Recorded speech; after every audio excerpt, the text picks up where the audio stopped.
주님의 평안이 항상 여러분들에게 충만하시기를 바랍니다. 오늘은 주보에 있는 대로 바울의 2차 전도 여행 가운데 아테네 지역에서 이 전도, 즉 아테네 사역에 대해서 말씀을 상고합니다. 이 바울의 2차 전도 여행에 이제 거의 말미가 가까워졌는데요. 옛날 성경에는 아덴이라고 되어 있습니다만 요새는 아주 정확하게 이 그리스의 수도 아테네라고 이렇게 현재 일치된 그런 지명을 사용하고 있습니다. 이 데살로니가와 베레아에서 상당한 그 전도의 열매가 맺히지 않았습니까? 또 아주 특별히 이 베레아 사람들은 데살로니가 사람들보다 더 신사지역이어서 간절한 마음으로 하나님의 말씀을 받고 과연 그 말씀이 그러한가 하여 날마다 성경을 사모함으로 아주 좋은 선교의 결실을 맺게 됐습니다. 근데 공통적으로 이 데살로니가나 베레아 지역에서 복음의 이 진척된 역사에 반해서 그 복음의 역사를 대적하는 유대인들의 이 관계 이도 만만치 않았단 말. 그래서 이제 형제들이 바울을 바닷가까지 가게 해서 소위 아테네로 인도한 거예요. 16절부터 17절까지 읽어주십시오. 바울이 아테네에서 그들을 기다리는 동안에 그 성읍에 우상이 가득한 것을 보고 그의 영이 격분하여 해당에서는 유대인들 및 경건한 자들과 함께 토론하였고 시장에서는 만나는 자들과 함께 날마다 토론하였다. 예, 바울이 아테네에서 이제 바울과 디모데와 실라를 기다리고 있는 동안에 만나지는 못했고 기다리고 있는 동안에 그 도시를 들여다보니까 우상이 아주 가득한 걸 보고 바울의 영이 격분했다고 했습니다. 이 아테네 하면 지금도 마찬가지는 아주 신들의 도시라고 할 만큼 각종 우상들을 많이 세워놨단 말이에요. 헬라 문화의 중심지고 문학이나 철학이나 예술이 발달해서 당시 세계 제1의 문화를 자랑했습니다. 우상이 가득했다는 거예요. 오늘도 이 문화라는 미명, 우리 한국에서도 이 민속문화 복원이라는 미명하에 그것들이 다 우상을 섬기는 일들이 많고 그 다음에는 미신적인 것들이 상당히 많단 말. 그 정부의 세금을 많이 들여서 이 민속문화 복원 사업을 하는데 문제는 민속적인 전통을 우리가 배우는 점도 있겠지만 다분히 우상이 가득한 우상적인 그런 문화의 복원이 아테네도 마찬가지라는 말. 사실은 이 세상 문화는 마귀에게 이용된 문화란 말. 마귀에게 매여 있는 자들을 이 세상 문화 가지고는 건져낼 수 없어요. 우리 기독 청년들이나 우리 그리스도인들이 가져야 할 문화관은 무엇이어야 될까? 그건 사실은 이 세상 문화를 거스린 기독교적 문화를 세워나가는 거예요. 이 세상 문화에 적당하게 편승해서 동화되는 것이 아니고 우리 개혁주의 신앙하에서 이 기독교적 문화사관이라고 한다면 이 세상 마귀가 주장하고 마귀에게 매이는 이 문화를 거슬려가는 거예요. 우상 섬기는 문화 거기에 동화되는 거 아니? 조상에게 제사 지내는 거 적당히 타협해가지고 무슨 그 조상이 죽은 날을 기념해서 추도 예배를 드린다든지 그것도 그건 온전한 신앙이 아니. 저는 교인들에게 그렇게 가르쳐 왔습니다. 제사 안 지낸 건 100점, 그 다음에 초도 예배 드린 건 60점. 그래도 빵점을 안 주고 60점은 줘요. 저희 모친이 세상 떠났는데 유언하기를 자기가 죽으면 화장을 해서 뿌려달라고. 그래도 교회 다녔고 부활신앙을 믿고 육체라는 건 아무것도 아니라는 걸 알았기 때문에 그렇게 유언해서 화장을 해가지고 그 동네 뒷동산 양지 바른 곳에 여러 목사님들하고 같이 뿌렸습니다. 그러니까 뭐 가서 뭐 묘비를 청소할 필요도 없고 벌초할 필요도 없고 우선 거기다가 절할 필요도 없고 찾지도 못해 어디다 뿌렸는지 사방에 뿌렸기 때문에. 아무튼 그 좋은 것 같아. 그 불신앙자긴 하지만 중국의 이 개방개혁 정책을 도입한 등초평이는 유언하기를 자신이 죽으면 비행기에서 홍콩이 반환되기 전이니까 홍콩 상류에서 이 바다에 좀 뿌려달라는 거예요. 그러니까 안 믿는 사람들도 상당히 선견지명이 있단 말. 그렇다고 뭐 매장하는 게 잘못됐다는 말씀은 아니에요. 매장이든 화장이든 간소하게 하는 게 좋은데 그걸 뭐 제사를 지내고 뭐 우상을 섬기듯 이렇게 매어가지고 살고 그건 옳지 않아요. 지금 그 영혼은 즉시 믿었으면 천국에 갔는데 가서 흐느끼고 있으면 되겠냐는 말이에요. 자기 할 일 가서 해야지. 아무튼 이 아테네 도시에 가보니까 온 도시에 우상이 가득했단 말. 그래서 옛날 성경에 보면 바울의 마음이 분했다고 써져 있습니다. 바울이 마음이 분했다. 근데 우리 바른 성경은 그의 영이 격분했다. 즉 바울의 영이 격분했다는 거예요. 사실은 이 바른 성경 번역이 더 정확합니다. 그의 영이 격분했다는 거예요. 바울의 인간 영혼을 뜻하는 것인데 우상이 가져간 걸 보고 안타까운 생각에서 분한 마음이 일어나는 거예요. 이거 정말 우상이라는 게 우리가 다 배우고 아시는 것처럼 헛된 거 아니겠습니까? 우상은 아무것도 아니라고 했습니다. 복도 화도 줄 수 없고 허탄하고 거짓된 것이라고 했습니다. 또 인간의 수곡물, 즉 사람의 손으로 만든 작품이란 말. 그런데 이 온통 아테네 도시에 이 우상이 가득한 걸 보고 성령이 충만한 선교사 이 바울이 볼 때 얼마나 그 영혼이 분기가 가득 찼겠는가. 이 거룩한 의분으로 아주 가득 찼을 것 같아요. 17절 회당에서는 유대인과 경건한 사람들과 저자에서는 날마다 만나는 사람들과 변론하니. 옛날 성경이 그렇게 돼 있는데 거기 가서도 바울이 지금 실라와 디모데를 기다리면서 회당에 들어갔습니다. 회당에 들어가서 유대인들과 및 경건한 자들과 함께 토론했고 또 시장에서는 만나는 자들과 함께 날마다 토론하였다. 이 아테네에서의 바울의 사역은 시장에서 시작되는 거예요. 지금까지 계속 바울이 이 데살로니가에서도 그렇고 베레아에서도 그렇고 그의 사역은 유대인들의 단체, 주이시 커뮤니티가 모여 있는 이 회당에 들어가서 이 예수 그리스도의 부활과 십자가를 전했는데 이 아테네에서는 시장에서 시작하는 거예요. 시장에서 시작해 가지고 이제 거기서 몇몇 철학자들을 만납니다. 18절부터 좀 읽으십시오.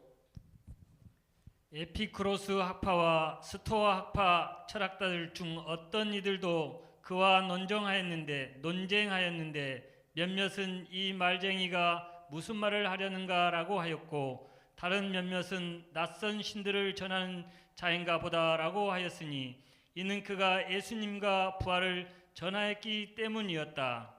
그들이 그를 붙들어 아레오바고로 데려가며 말하기를 내가 말하는 이 새 교리가 무엇인지 우리가 알 수 있겠느냐. 예, 바울이 당대 가장 아주 대중적인 두 가지 철학이라고 할 수 있는 에피쿠로스 학파와 스토아 학파 이 철학자들과 대화한 거예요.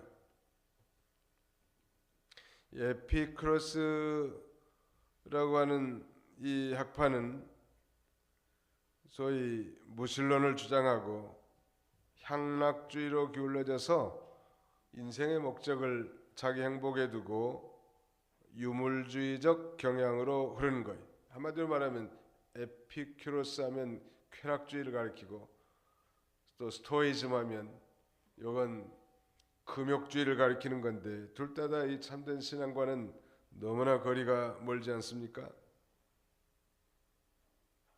이 스토아 철학파는 이 키프로스에서 출생한 이 제논이라고 하는 철학자가 창립한 그런 철학파인데 이 철학 역시 범신론과 도덕주의를 주장해서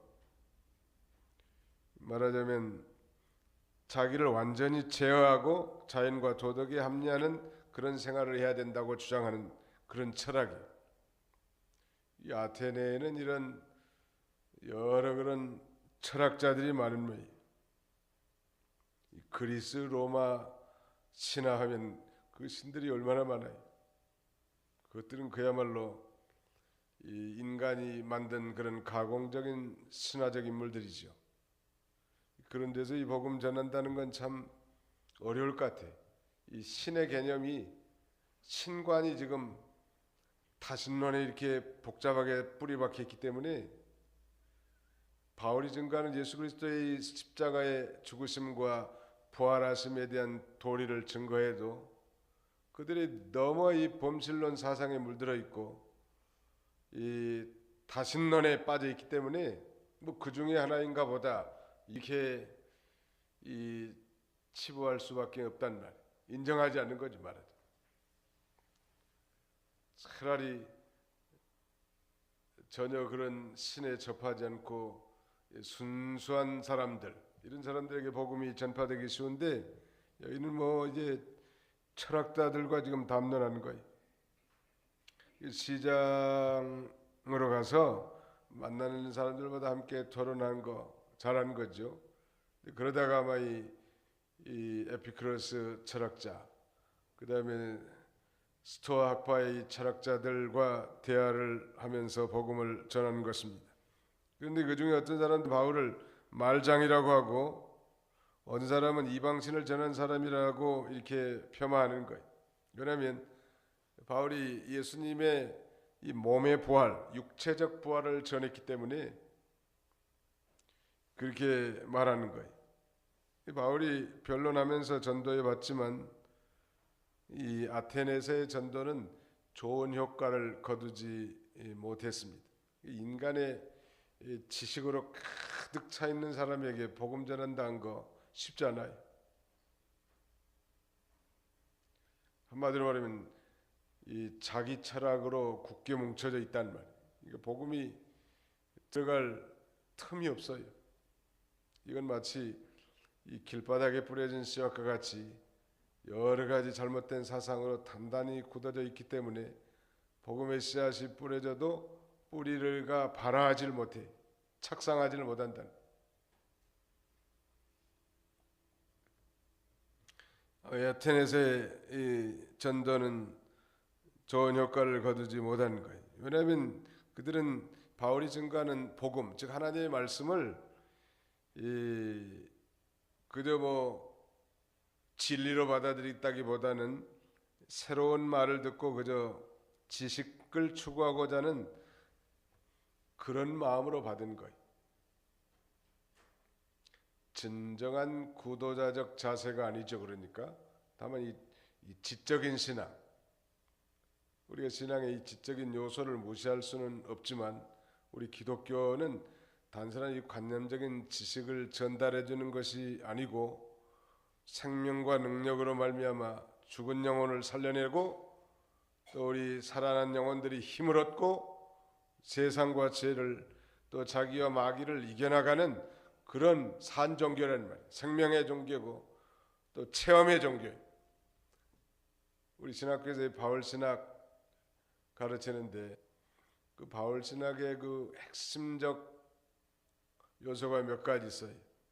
그러니까 뭐 중생 중심의 신학, 또 유대주의적 이 중심의 신학, 여러 가지 또 선교 중심의 신학이 있지만 그 중에서도 바울 신학은 이 체험주의적 신학입니다. 바울은 직접 다메섹 도상에서 기독교를 신봉하는 자들 잡아다가 이 대제사장의 허가를 받아가지고 감옥에 저들을 기독교인들 다 가두고 핍박하는 그 일에 앞장섰다가 다메섹 도상에서 그날 호련히 빛으로 오신 부활하신 예수 그리스도를 만나게 되지 않습니까? 얼마나 강렬한 빛이었는지 그는 후에 눈병이 있었다고 했는데 그때 받은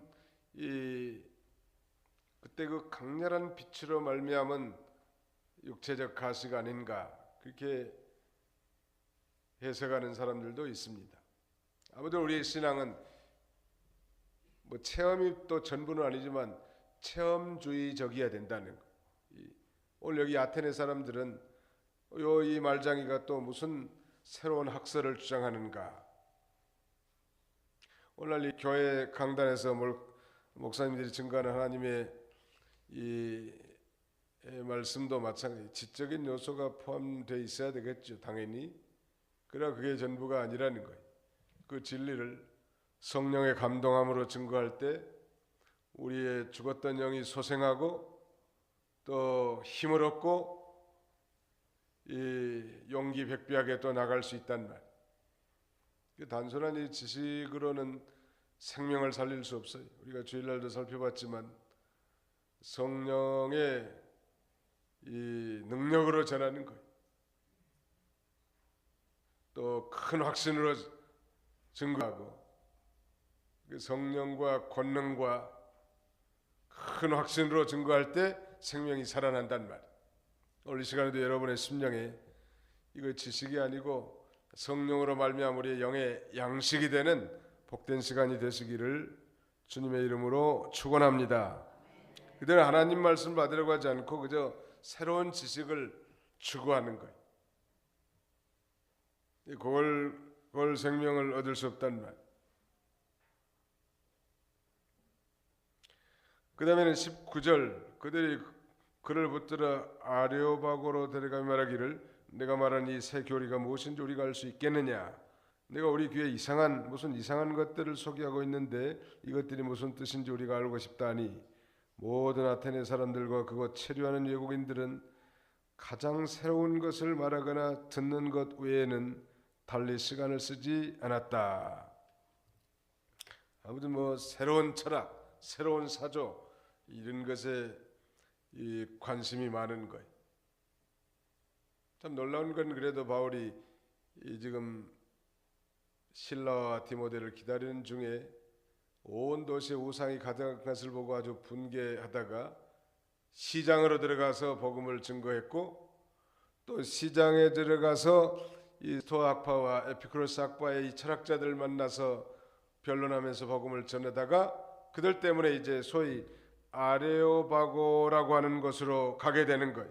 이 아레오바고라는 건 이 화성신의 언덕 그런 뜻인데요. 이 아테네 서북 쪽에 있는 그런 언덕이고 고대로부터 내려오는 재판소도 있고 그 맞은편 언덕에는 거대한 팔테온 신전이 있었다고 합니다.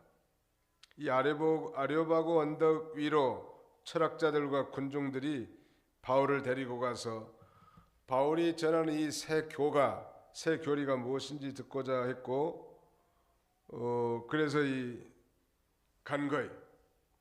근데 중요한 것은 그들이 하나님의 도를 받고자 하는 게 아니고 새로운 지식을 얻고자 하는 거예요. 소위 동방태양 사상 이걸 추구하는 건 잘못된 생각인데 오늘 이 교인들 가운데도 우리 목사님이 이번 주에는 뭔 새로운 또 안 들어본 소리를 할까, 이런 걸 기대한 사람들이 종종 있거든요.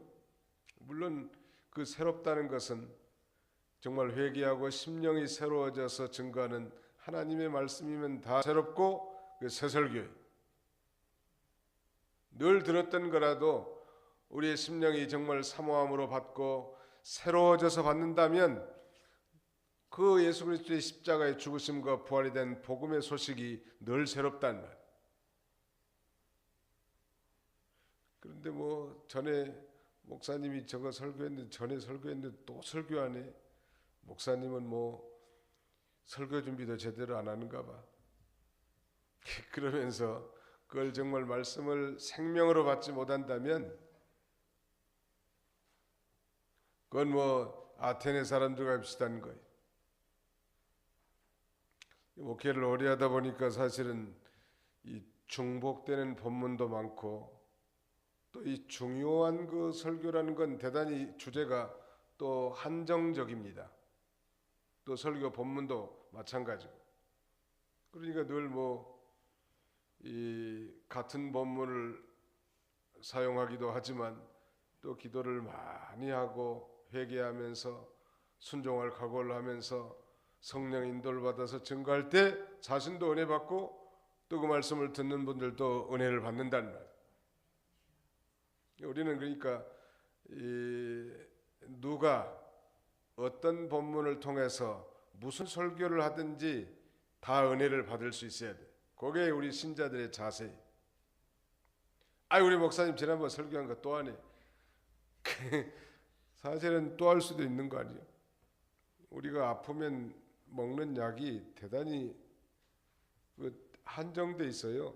감기 걸리면 무슨 약 먹고, 두통이 오면 또 무슨 약 먹고, 복통이 왔을 경우는 또 무슨 약이 먹고, 대충 다 정해져 있어. 근데 상품 얘기는 선전한다고 하니까 잘 못하겠지만, 아무튼 머리 아프거나 배가 아프거나 목이 아프거나 인후통 혹은 감기가 들거나, 그러면 우리 먹는 약은 대단히 다 정해져 있다고. 뭐 새로운 약 많이 먹는 거 아니에요.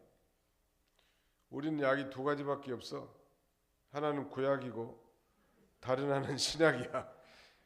구약과 신약 안에 다 포함되어 있다. 이 두 제만 잘 데려서 먹기만 하면 구원도 없고 영생도 없고 생명이 살고 앞길이 쭉쭉 버텨 형통하게 된다. 전에 어떤 할아버지가 전도하는데 그렇게 전도했다 그래. 우리 교회에 나오면 그 병도 낫는다. 우리 교회에 오면 약을 2첩을 드리는데 요것만 잘 달에 잡수면은 육신의 병도 낫고 영의 병도 낫는다. 뭐 틀린 말은 아니죠. 그래서 언제나 누가 설교를 하든지 어떤 본문을 인용하든지 또 어떤 설교를 하든지 우리는 그 말씀은 하나님의 말씀인 줄 알고, 그 하나님의 말씀을 통해서 오늘 나에게 주신 말씀인 줄 알고 그것을 믿음으로 받는 거예요. 그럴 때 우리의 이 영의 양식이 돼, 생명이 되고. 또 실제로 뭐 성도님들이 그 어려운 설교 그런 부분을 통해서 은혜를 받는 것보다는 그 쉬운 설교를 성령으로 증거할 때 훨씬 더 은혜를 받고 그 다음에는 사모하는 걸 보게 됩니다. 오늘 아테네 사람들은 아무튼 뭔가 새로운 걸 추구하는 거예요. 무조건 새로운 거. 이 바울이 증거하는 이 예수의 부활도 아주 신기하다는 말. 그러니까 아레오바고라고 하는 큰 아주 화성의 언덕으로 모시고 끌고 가가지고 이 바울이 도대체 설파하려고 하는 이 예수 철학은 도대체 뭔가, 그걸 듣으려고 들어가는 거예요. 저 손 위에 바로 누님이 광주 서문교회 권사님이신데 나보고 항상 목사님이라고 그래. 동생이라고 함부로 말하지 않고. 최 목사님,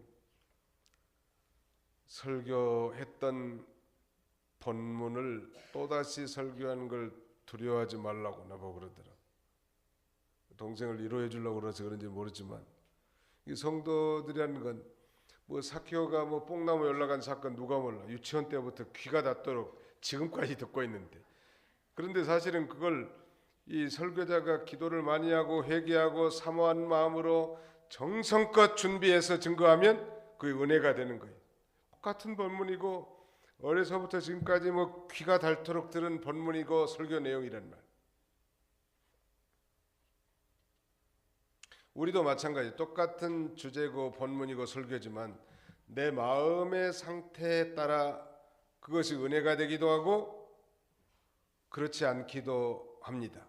정말 진리를 사모하는 마음으로 준비된 마음으로 이 시간이 하나님께서 내게 주신 신령한 양식으로 준 줄 믿고 사모할 때 그 말씀이 생명이 되고 능력이 된다는 말 믿으시기 바랍니다. 사실 이 아테네에서 바울의 전도의 열매는 잘 맺히지 못했습니다. 뭐 아테네 교회가 세워졌더라 그런 말이 없고 아테네에서 성령으로 말미암은 놀라운 기적적인 역사가 나타났더라 그런 말씀도 없어. 왜 그럴까? 학자들은 두 가지로 분석하는데, 첫째는 바울이 너무 회중을 인식해 가지고 수준 높은 청중들의 수준을 맞춰 가지고 너무 철학적이고 이상적으로 접근했기 때문이다. 그래서 이 다음에 이제 아테네 전도 이후에 고린도 전도거든요.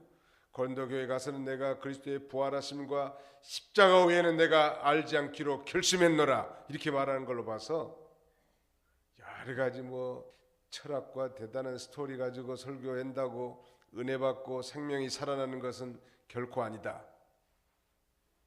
아주 단순하게 예수님의 십자가의 죽으심과 부활하심 이 핵심 진리를 증거할 때 영혼이 살아난다. 그렇게 해석하는 무리가 있는데 우리가 그걸 추정하는 쪽이 있죠.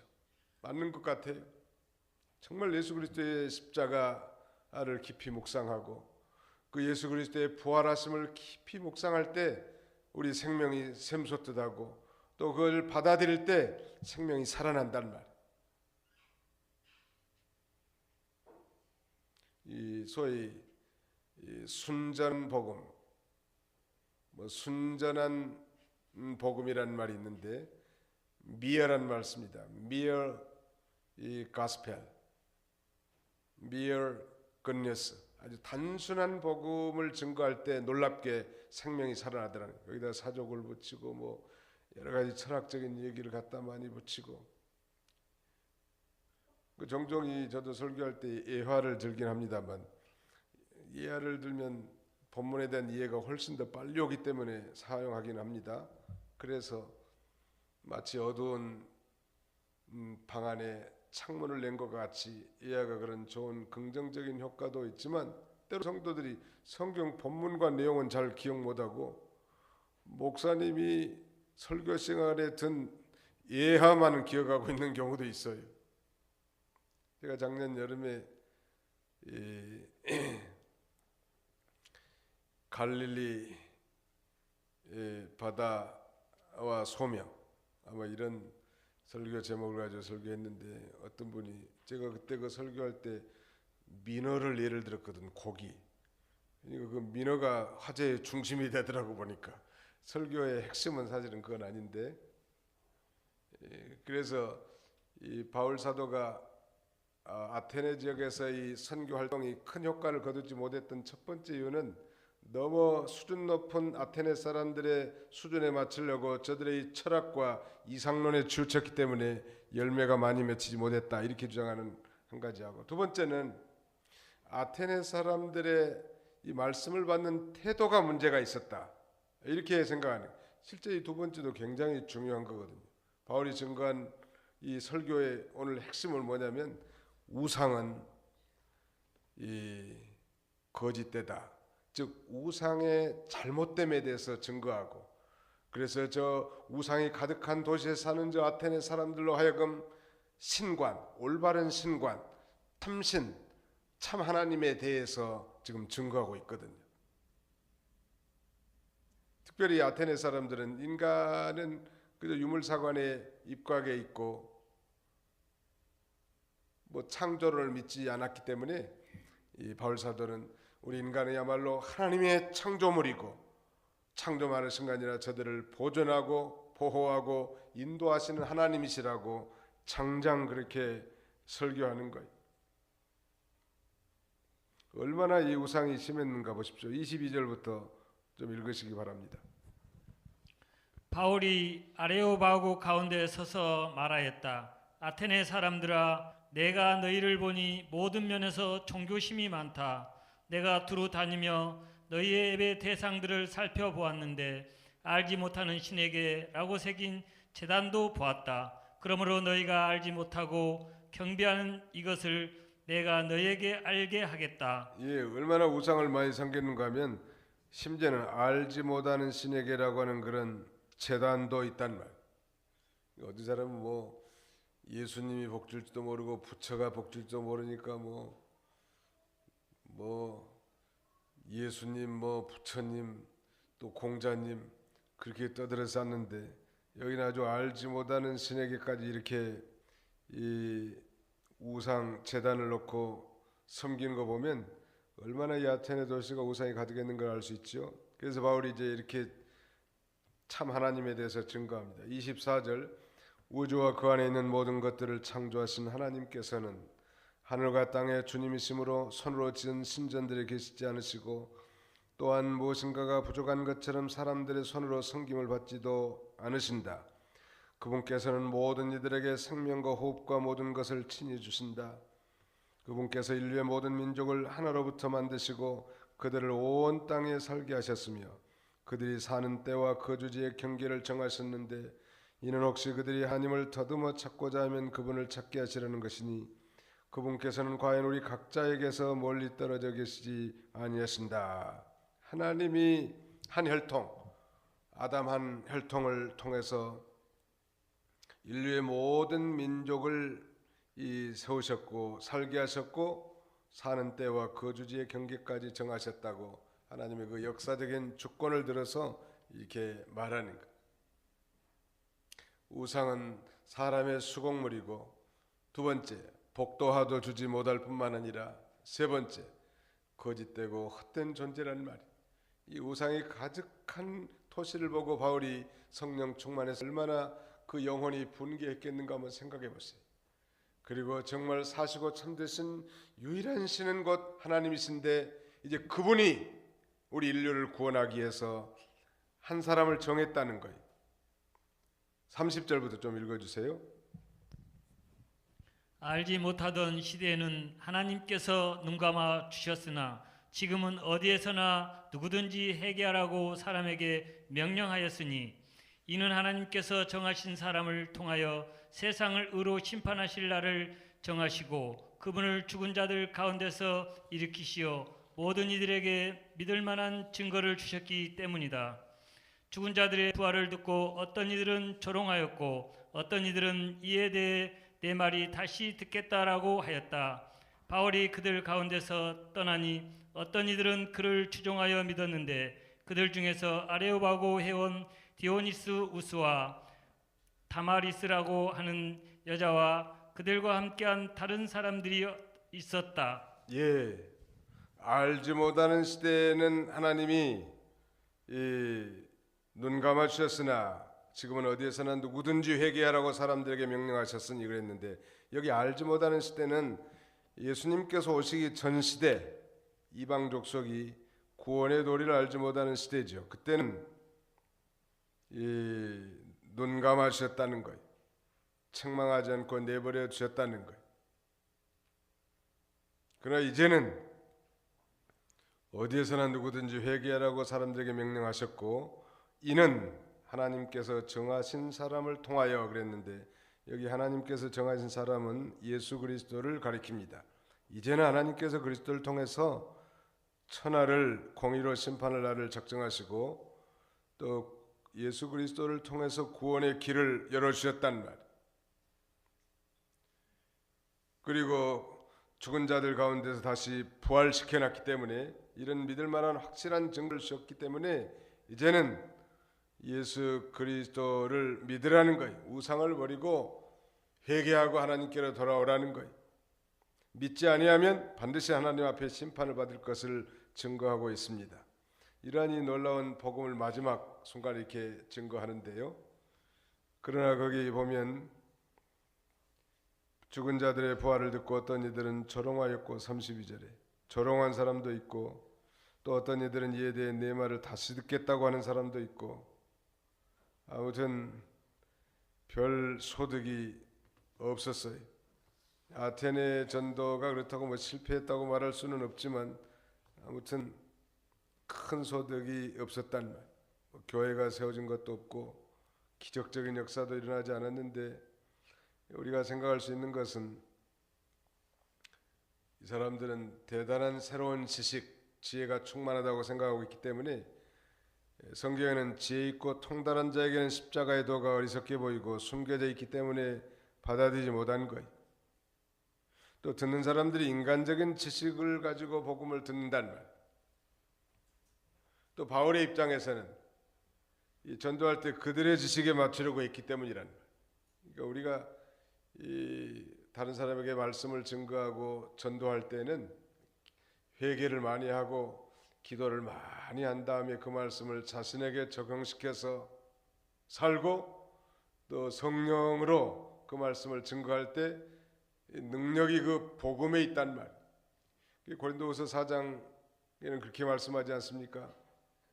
이 보배를 질그릇에 가졌으니 이는 능력의 심이 큰 것이 하나님께 있고 사람에게 있지 아니함을 알게 하려 함이니라. 질그릇과 같이 깨지기 쉬운 우리 인생들에게 이 놀라운 복음을 주셨는데 우리에게 능력이 있는 게 아니라 복음의 능력이 있기 때문에 우리가 정말 기도를 많이 하고 영혼을 사모하는 마음으로 이 복음을 증거할 때 그것을 받아들이고 회심하는 역사가 나타날 수 있는 것입니다. 바울이 이제 고린도 다음에 이제 18장에는 고린도 사역을 나갑니다만 고린도전서 2장 2절 이하에 보니까 고린도에 가서 전도할 때는 바울이 이렇게 말합니다. 내가 너희 중에서 예수 그리스도와 그의 십자가에 못 박히신 것 외에는 아무것도 알지 않기로 작정하였습니다. 그랬고 또 고린도전서 2장 4절 이하에는 내 말과 내 전도함이 지혜 고나는 말로 하지 아니하고 다만 성령의 나타남과 능력으로 하여 너희 믿음이 사람의 지혜에 있지 아니하고 다만 하나님의 능력에 있게 하려 하였노라. 사실 바울이 아테네에서는 이 지혜 고나는 말로 많이 쓴 거예요. 그래서 이 아테네 복음 실적이 저조한 것은 이 그들의 지식에 맞추려고 했기 때문이고 또 그들 아테네 시민들 입장에서는 인간적인 지식으로 복음을 들었고 그래서 십자가의 도가 어리석게 보였단 말. 그래서 받아들이지 못한 거예요. 오늘 우리는 넓은 의미에서 다 복음 전도자예요. 우리 지난 주일에 살펴본 것처럼 부활하신 예수님의 명령은 부활하신 예수님의 대명령은 복음 전파 명령입니다. 이건 어명이라고 했죠. 이건 우리 힘으로 감당할 수 없어요. 그래서 성령의 권능을 힘입도록 예루살렘을 떠나지 말라고 상기시킨 것이고 또 사도행전 1장 8절에 오직 성령이 너희에게 임하시면 너희가 권능을 받고 예루살렘과 온 유대와 사마리아와 땅끝까지 이르러 내 증인이 되리라 라고 말씀하셨습니다. 성령의 권능을 힘입어 우리가 복음을 증거하는 전도인들이 다 되시기를 주님의 이름으로 축원합니다. 기도합시다. 거룩하신 하나님 감사합니다. 오늘 바울 사도의 2차 전도 여행 가운데 아테네 전도를 통해서 여러 가지 이 말씀을 상고하게 하신 것 참으로 감사합니다. 데살로니가와 베레아에서 복음을 증거하다가 이제 다시 핍박을 받아 아테네로 온 이 바울 사도는 디모데와 실라를 기다리는 그런 가운데서도 참으로 멈추지 않고 온 성을 둘러보니 우상이 가득해서 그 심령이 붕괴했다고 했습니다. 뿐만 아니라 시장 바닥으로 가서 만나는 사람들마다 이 복음을 증거하고 변론했고 또 그 도시의 이 철학자들과 만나서 변론하고 아레오바고에까지 이르러 놀라운 창조주 하나님 섭리주 하나님에 대해서 담대하게 증거했지만 저들이 이 바울이 증거한 놀라운 복음을 인간의 지식으로 받아들였고 또 저들의 이 넘치는 세상 지식과 지혜로 말미암아 참으로 이 놀라운 역사가 나타나지 않았다고 했습니다. 바울 역시 또한 저들의 이 지혜에 맞추어서 복음을 증거했으나 아테네의 복음 실패는 이제 그의 고린도 교회에 복음을 증거하는 그런 중대한 교훈을 받았다고 했사오니 우리도 넓은 의미에서 다 복음 전도자라고 했습니다. 날마다 깨어서 기도하고 회개하며 하나님의 말씀과 성령으로 우리의 심령이 새로워져서 그 권능으로 이 복음을 증거하는 모든 이 전도인의 삶을 살아가는 저희들이 다 되게 하여 주옵소서. 지금은 이제 추수의 만수기로 이 마지막 시대에 우리 주님이 재림이 임박한 이런 시대이오니 이런 사명감을 가지고 아직도 우리 주변에 예수를 믿지 않는 자들에게 이 복음을 증거해 주 앞으로 인도하는 이 사명을 잘 감당해 주시고 또 우리 교회가 이 사명을 잘 감당하는 교회가 되도록 하나님이 은혜를 베풀어 주시옵소서. 특별히 이 나라의 민족을 불쌍히 여기시고 전쟁을 막아주시고 또 올바른 지도자를 하나님이 세워주셔서 이 나라가 주님 재림하는 그날까지 복음을 증거하는 선교 지향 국가로 쓰임받을 수 있도록 하나님 축복해 주시고 이를 위하여 우리의 모든 삶의 복주시되 우리의 직장과 사업장과 우리의 인생의 진로를 복주시고 우리 자녀손들에게도 하나님 영육간의 복을 주셔서 하나님의 심부름을 잘 감당하도록 은혜를 더하여 주시옵소서. 돌아가는 발걸음도 주님이 친히 안보해 주시길 원하옵고 예수님의 이름으로 기도하옵나이다. 아멘.